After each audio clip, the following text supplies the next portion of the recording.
Olá, meus irmãos, meus amigos. Dando continuidade de ontem, nós estamos quase finalizando esse assunto família. Só restam mais 3 aí. E aí finalizamos esse assunto, casamento, tá? Nós vamos ler novamente o texto de Mateus 19, verso 6, que diz assim, ó. Assim não são mais 2, mas uma só carne. Portanto, o que Deus ajuntou, não o separe o homem. Então você percebe aqui, primeiro que Deus ajuntou. Aquilo que Deus ajuntou, o homem não pode separar. Não há mais poder humano para quebrar aquilo que Deus lacrou. Aquilo que Deus ajuntou, não separa o homem. Agora, aquilo que o homem ajuntou, esse o homem pode separar. Esse o homem pode conseguir romper. Então, o que Deus ajuntou é casamento. O que Deus não ajuntou é ajuntamento. E ajuntamento não tem divórcio, porque não é casamento, viu? Então vamos lá. Muitos se juntam por interesses materiais e outros impulsionados pelo desvaneio de uma paixão translocada. É inevitável o fracasso dessas uniões, porque se deram sem a origem divina. Essas uniões aí que estão aí, paixão, essas coisas que os jovens se encontram em isso não é casamento. É paixão, é loucura. Então, o fim desta união é o rompimento, porque não é no Senhor. A origem não é divina. Se fosse divina, seria diferente. Dificilmente outro sim será bem-sucedido. Em outras experiências, quem fracassou na primeira? E a iniludível constatação em todos os países cuja legislação faculta o convolar novas núpcias após a dissolução da anterior. Quantos se casam e se descasam 3, 4, 5 vezes? E deixam de prosseguir porque a morte ou a invalidez física interfere. O crente em Jesus Cristo não pode fracassar, porquanto, consciente da seriedade do matrimônio e conhecedor das Sagradas Escrituras, ele se casa no Senhor. É uma posição muito cômoda, porém infiel, a do pastor favorável à dissolução vincular do casamento.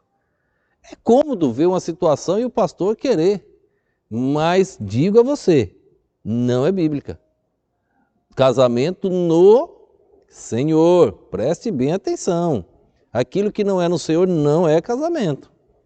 Então, houve mentira, não foi no Senhor. Deus não está onde está a mentira. Houve pressão, não foi no Senhor. Do Senhor é aquilo tudo que Deus vai unindo e de uma maneira bem lógica e bem clara. Vincular do casamento de membros da igreja no Senhor Jesus Cristo, por levá-lo a omitir-se em sua grave responsabilidade de orientar suas jovens ovelhas. Os pastores estão, assim, aproveitando a situação mais cômoda do que ir confrontar aquilo que é errado.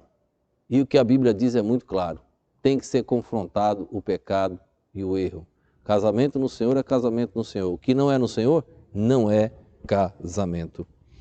O ministério pastoral é muito árduo e exige dedicação permanente, porque ao pastor cabe alimentar o rebanho e orientá-lo. Por isso, a maioria dos chamados pastores se baldeia para ocupações seculares. Poucos, muito raros, são os que se dedicam de verdade ao estudo da palavra. Embora vivam para justificar-se perante a sua comunidade, com a boca cheia de belas palavras sobre a paixão pelas almas. Falam em pregar o evangelho aos perdidos, enquanto as almas do seu rebanho estão desorientadas, e muitas delas apodrecendo nos vícios e se debatendo em conflitos sem uma resposta clara da Bíblia. Não é simples você ensinar algumas coisas na Bíblia, não é simples. Tem que haver uma dedicação, um estudo. Por isso eu amo esse livro sagrado. E estudo cada dia mais. E Deus me reveste de sua graça, do teu poder, e me dá condições de transmitir esse conhecimento a outras pessoas. É o que eu faço com estas mensagens. A preparação das jovens ovelhas para o matrimônio é contínua e muito prolongada. Ela deve começar já para os adolescentes, de acordo, é lógico, com a sua idade. Lamenta-se, contudo, o descaso completo por parte da totalidade dos pastores quanto ao cumprimento desse seu dever. Talvez esta omissão procede de sua falta de competência e conhecimento das Sagradas Escrituras. O mais triste, a tragédia em tudo isso, é que se as ovelhas não forem alimentadas com a verdade, com o bom pasto, elas serão alimentadas com a mentira de Satanás. Elas serão alimentadas com as leis do país que permitem o divórcio. Elas serão alimentadas com os princípios antibíblicos. É muito triste. Pastores, líderes, tomem a posição bíblica enquanto há esperança. Quando o crente tem compreensão bíblica do consórcio matrimonial e conhece a origem cognominado casamento civil, sabe avaliar cada coisa dentro dos seus limites. As igrejas batistas dos países que se arrolam no direito de julgar sobre o assunto, legislando acerca da união vincular do casamento, sempre se veem com sérias dificuldades. Algumas normas, porém, podem livrar dessas dificuldades. E a primeira regra, aliás, consentânea com as Sagradas Escrituras, é esta: o crente não pode fracassar no matrimônio, tanto mais por contar ele sempre com a graça de Deus. Aquilo que Deus uniu, se foi Deus que me uniu com a minha esposa, como é que eu posso fracassar? Eu estou dizendo que Deus não tinha competência na minha união? Que Deus não sabia o que estava fazendo? Eu estou supondo que Deus iria fracassar? Que Deus iria errar na união? O que Deus uniu não pode o homem separar. Foi Deus que lacrou, foi Deus que vedou, foi Deus que fez esta união.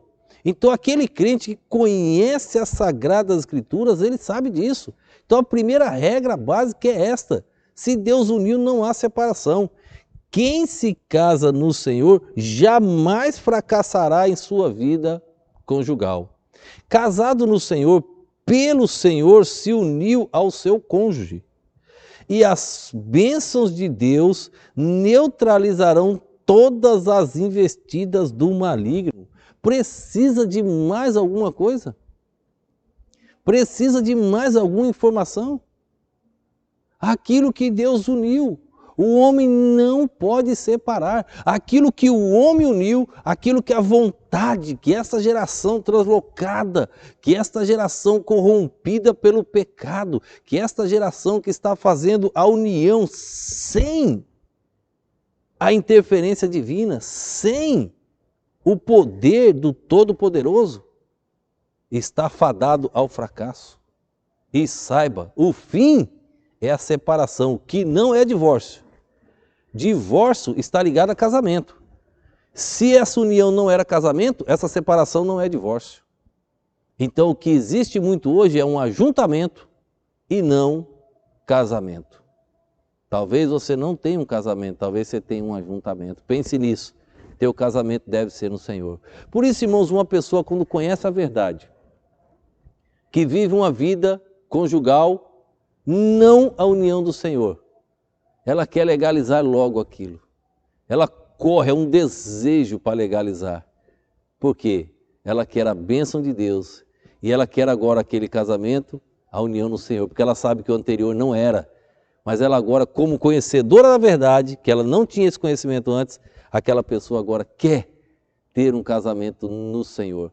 Faz diferença? Muita diferença. Faz toda a diferença. Agora ela conhece a verdade. Conhecereis a verdade e a verdade vos libertará. Que Deus te abençoe, que você compreenda a verdade, que você tenha um casamento no Senhor. Vamos orar. Obrigado, Pai, por este dia, por esse momento, por esta palavra. Abençoa as vidas que estão assistindo e ouvindo estas mensagens. Que estas famílias, ó Deus, primeiro os lares, os casais, ó Pai, entendam o que é o casamento no Senhor.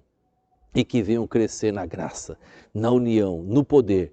Ó Deus, os obstáculos que surgem são eliminados porque esta união veio de Ti, veio do alto, vem do Teu poder, algo que o inimigo jamais poderá atingir para chegar ao ponto de um rompimento. Deus eterno, fortalece os laços matrimoniais de cada família que está assistindo, das nossas igrejas, para a glória do Senhor.